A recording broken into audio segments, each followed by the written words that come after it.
Woi, Balawi Jahannam. Natap lo rungkan, lo liatin aja. Hah? Ilmu orang ada. Ya. Betul. Nasab orang ngerti. Betul. Ya.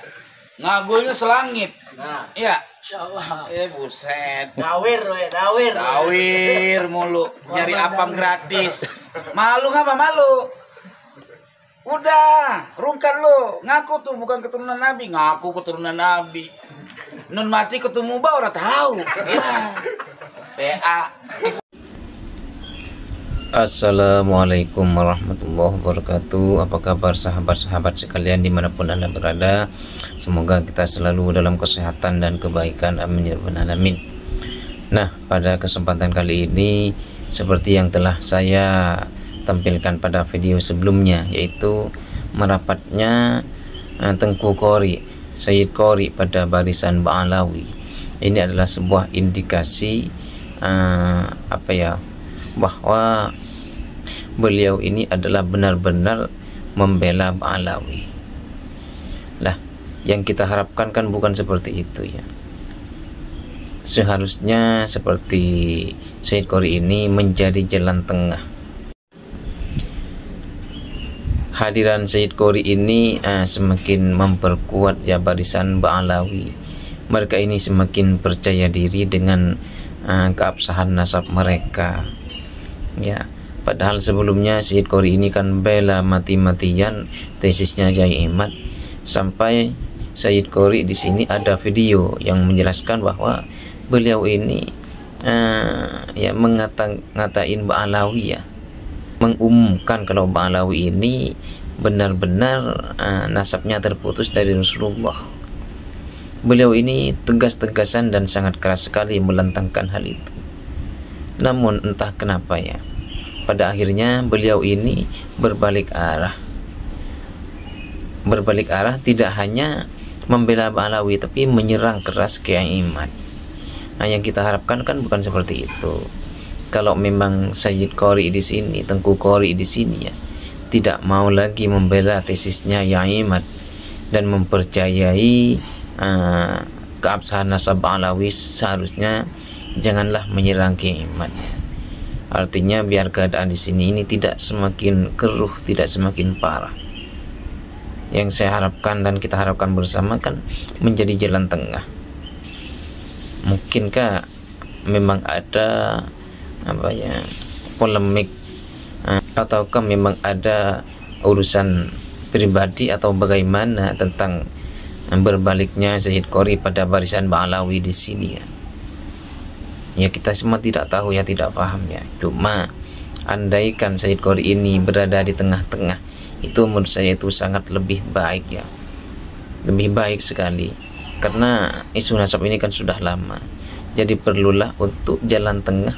Ya, sebenarnya kan kita sangat berharap dengan adanya titik terang dari polemik nasab ini, hingga pada akhirnya kan kita umat Islam ini akan bersatu ya.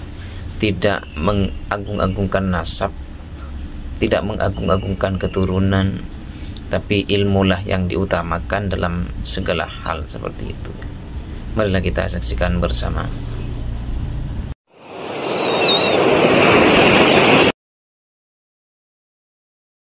Gua udah keliling kampung nih, liatin aja tiap bulan gua keliling Bogor, Cianjur.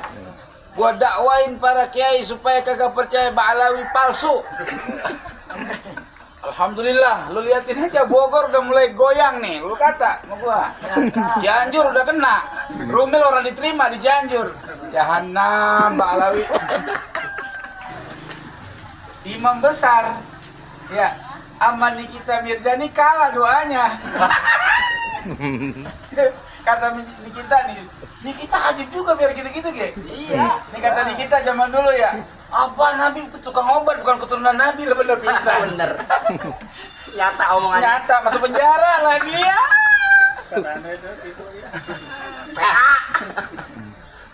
Aduh. Bahsul masail masalah nasab tadi malam sampai jam berapa, Bang? Sampai jam 1:30 ya? 2 ya, jam 2 ya? Jam 1:30. Buset. Pada berarti begitu Ba'alawi Jahannam itu. Iya. Dan sekarang Ubaidillah sampai ke ke kutub barat nyari kitab baru ketemu-temu. Ya. Sampai sekarang puyeng dia. Jadi lagu-lagunya gini, nggak perlu kitab sejaman. Orang-orang nasab itu kan ya nyambung semua sampai ke Rasul. Dia abad 9 ngaku-ngaku keturunan Nabi. Orang perlu kitab sejaman ya.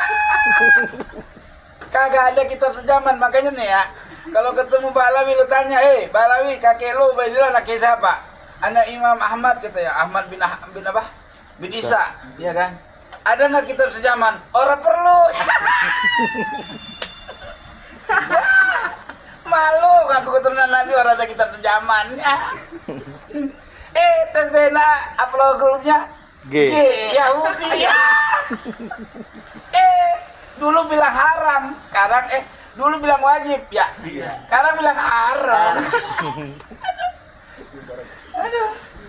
Gua kalau udah mendengar ceramahnya si Bebep ya, kadang-kadang mau cipirit gua.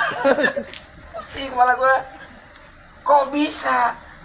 Giliran dia misalkan dia upload grupnya J, itu nyap-nyapnya sampai ke lubang bool, Bang.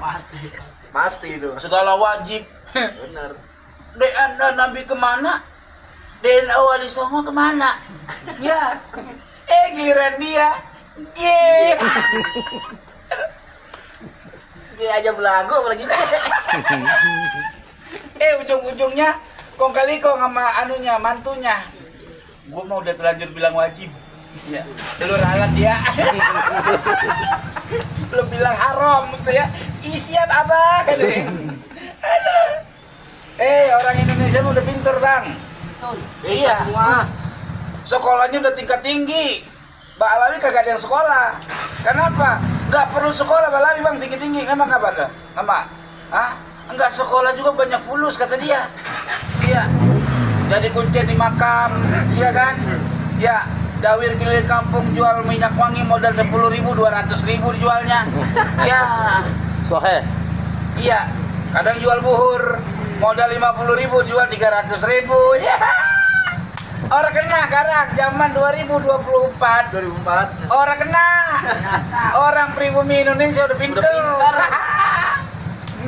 Sekarang jadi tukang ojek ya. Tukang parkir ya. Aduh. Jahanam betul.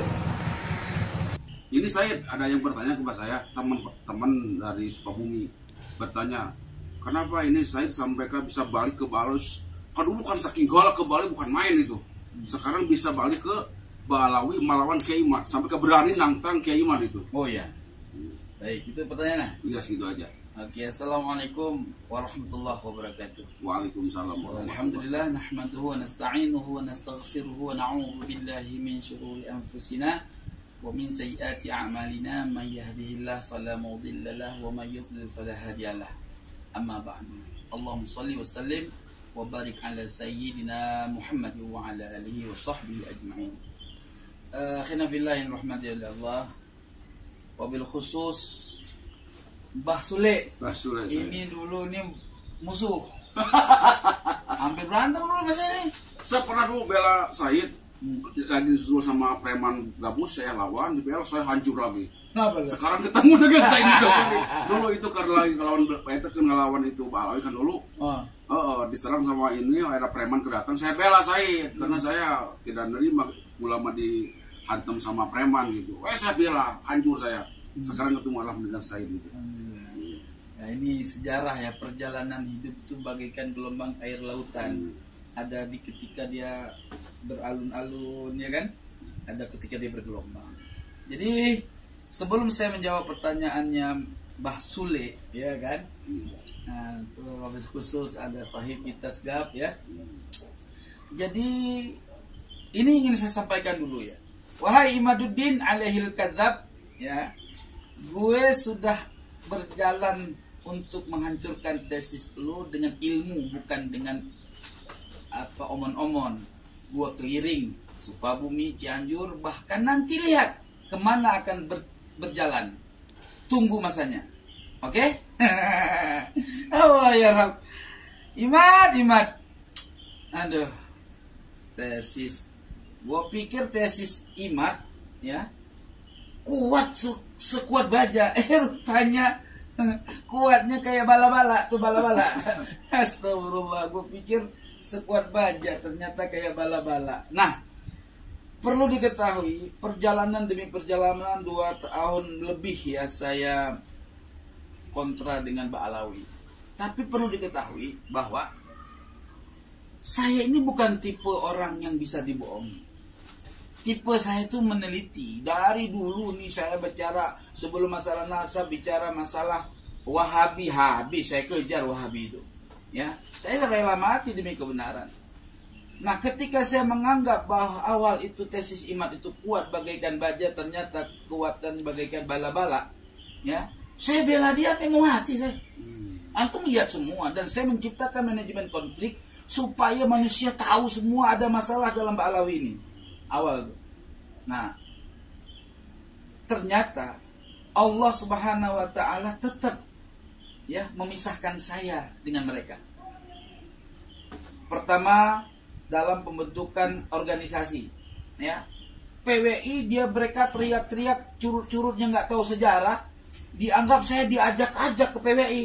Balun. PWI itu gua yang bentuk, si Abbas ngajak musyawarah sama gue. Gue bilang udah bentuk organisasi, paham?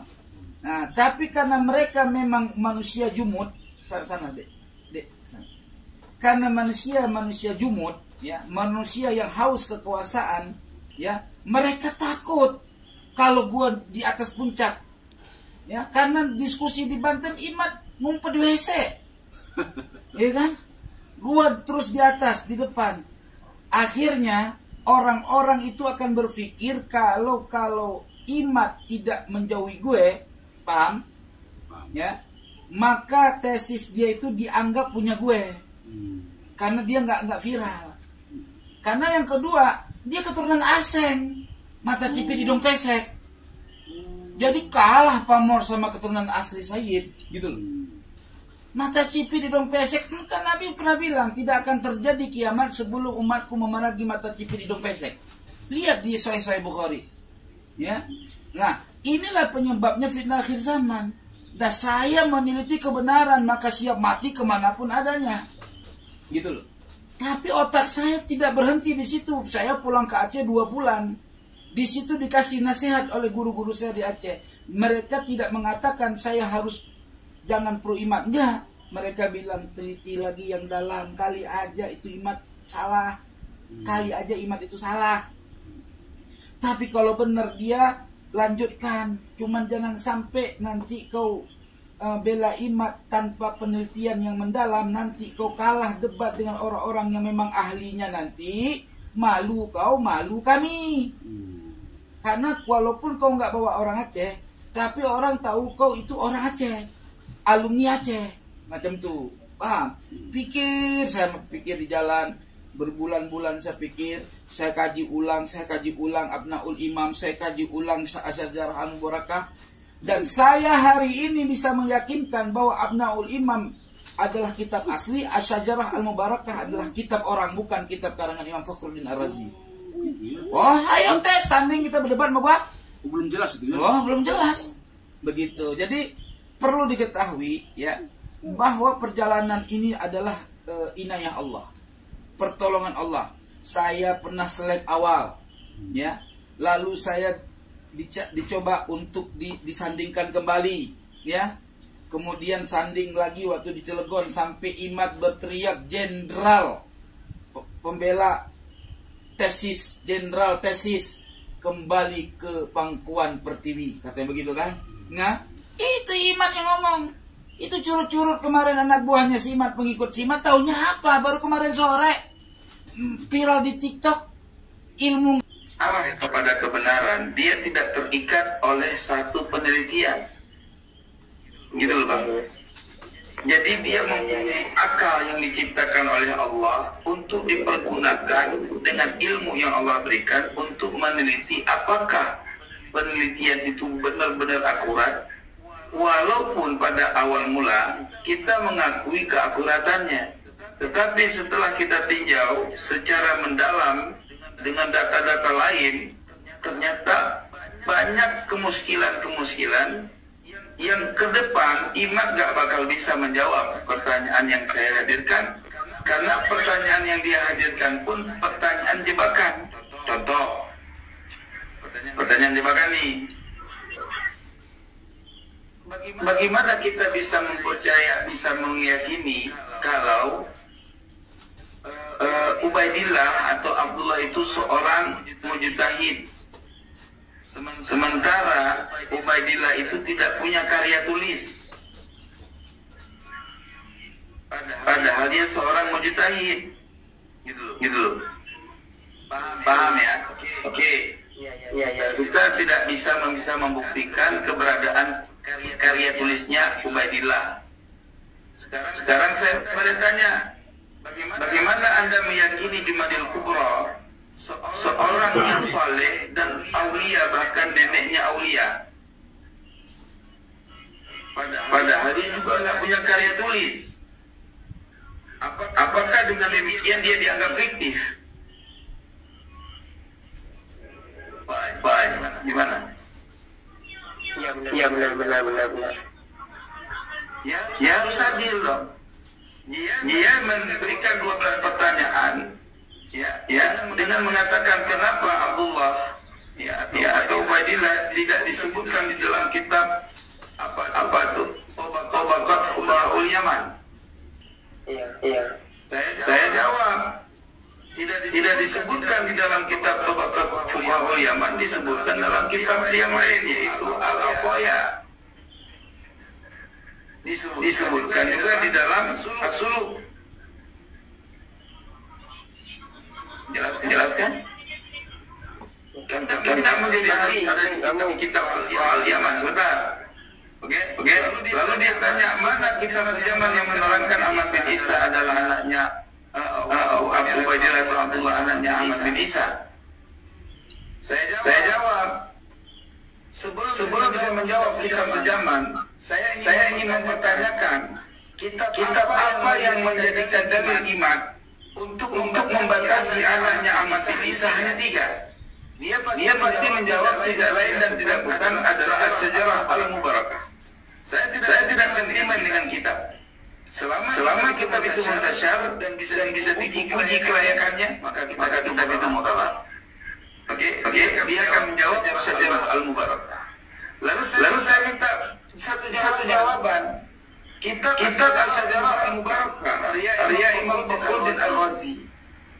Ketika dia menetapkan anaknya Ahmad bin Isa hanya 3, yaitu Muhammad Al-Jalusi, dari mana sumber dia mendapatkan informasi itu sehingga dia menetapkan 3 orang anak Ahmad bin Isa, tidak lebih dan tidak kurang? Sumbernya dari mana? Katanya punya sumber. Kenapa untuk teori dia nggak perlu sumber? Dia sumbernya dari mana? Oke. Ketika dia nggak mau jawab, saya akan jawab. Kitab Al-Imam lebih dahulu daripada As-Sajarah Al-Mubarakah. Dan kitab tersebut merupakan guru penulisnya adalah merupakan gurunya para ahli nasab yang bersilsilah kepada keturunan Al-Alawiyyin, itu Bani Talibiyin. Oke. Di sana menerangkan bahwa anak bin Isa 4. Walau tidak wafat, tapi berbentuk dengan maksud tasjirul maksud. Ya. Lalu Imam mengatakan bahwa kitab sejarah Al-Imam palsu. Apa bukti palsu? Dengan narasi yang tidak ilmiah. Tidak bisa dibuktikan secara ilmiah palsu Al-Imam. Dan saya bisa membuktikan dia Imam. Karena kita daripada ikim yang dilakukan oleh Imam itu adalah harus dimintai syawahidnya. Ketika Imam menganggap hakik yang ada di dalam kitab Imam tahrif, maka wajib dia untuk membuktikan syawahidnya. Kalau tidak mempunyai syawahid, maka dia sudah menuduh orang yang alim, yang al-lama, yang menguasai ilmu dan syuhur ilmuannya, sebagai pendusta. Ini kejahatan paling besar hidup agama. Maka setelah teliti, saya sudah terjebak dalam fanatikan yang subhanallah memanggil saya untuk kembali kepada